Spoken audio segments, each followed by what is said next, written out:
my best friend's wedding, a girl lunged forward and caught the bouquet, only for it to slip from her hands and land squarely in my arms. My best friend, Lauren Walker, beamed at me. Madison, looks like you're the next bride. The guests exchanged knowing glances and turned toward my boyfriend of 8 years, Mason Ryder, the CEO of the Ryder Group. But he calmly plucked the bouquet from my hands and casually passed it to the girl standing beside me, his secretary, Natalie Carter. She caught it first. He ruffled my hair, his voice gentle. Be good. Give it back to Natalie for now. We'll wait for the next time. The spotlight and the guest's attention shifted with the bouquet, settling on Natalie. I looked at her startled yet shy expression, then rested a hand on my stomach and forced a bitter smile. Mason didn't know there wouldn't be a next time. Our 8-year promise had already come to an end, and we still hadn't taken the step into marriage, and I had already promised my parents, who were royalty, that next week I would leave and return to Montelvia to inherit the family legacy. The moment Natalie Carter ended up with the bouquet, my best friend Lauren Walker's smile vanished. She was even angrier than I was. Leaning close to my ear, she whispered through gritted teeth, "That Natalie did it on purpose. Before the wedding, I specifically told everyone the bouquet was meant for you." I gently interrupted her. "Lauren, today is your big day. Little things like this don't matter. But you've waited 8 years just to marry Mason," she said anxiously. "And now you're carrying his child. If you still don't have the wedding soon, it's okay."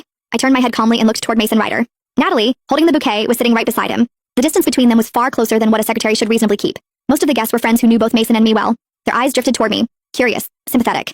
Lauren grew even more upset and squeezed my hand tightly. "Madison, I looked into Natalie earlier. She's a calculating gold digger who specializes in seducing rich men. She's been trying to get close to your boyfriend for months. You need to be careful. Lauren, you're the most beautiful bride today. Don't worry about me." I squeezed her hand back and gave her a faint smile. "Besides, I'm not planning to marry Mason anymore. I haven't even told him I'm pregnant." My words were so shocking that Lauren's eyes widened as she stared at me in disbelief. After a long silence, she finally remembered that the wedding ceremony still had to continue. When the wedding ended, Lauren hugged me tightly. "Madison, if you need any help, just tell me. I support whatever decision you make." "What decision?" After she left, Mason walked toward me, calm as ever. "What were you two talking about just now?" Out of habit, he reached out and draped an arm over my shoulders. I shifted slightly to the side and avoided the gesture. Nothing. He didn't seem to mind my reaction. With a soft laugh, he said, "Are you angry?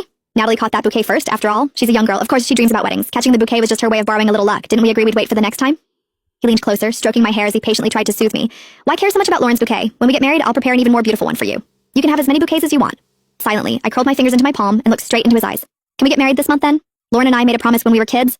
Whoever married first, the other would marry right after. We would be each other's bridesmaids and witness each other's happiness." The air seemed to freeze. Mason's hand, which had been brushing my hair, paused midair. A few seconds later, he chuckled lightly. "You're still taking childhood jokes seriously? I'm the CEO of the Ryder Group. A wedding can't be thrown together so hastily. Don't rush. I promise you, it will be the most perfect wedding." Bitterness surged quietly in my chest. Every time a conflict arose, he would make promises about next time, about that future wedding. 8 years had passed, and I was still waiting for the day that promise would come true. But now I had decided to go home. I wouldn't wait any longer. The car moved silently through the night before stopping in front of my villa. Mason unfastened his seatbelt, apparently assuming the tension between us had already passed. Out of habit, he leaned toward me, trying to kiss me. I raised my hand and pressed it lightly against his shoulder. "I'm tired, Mason."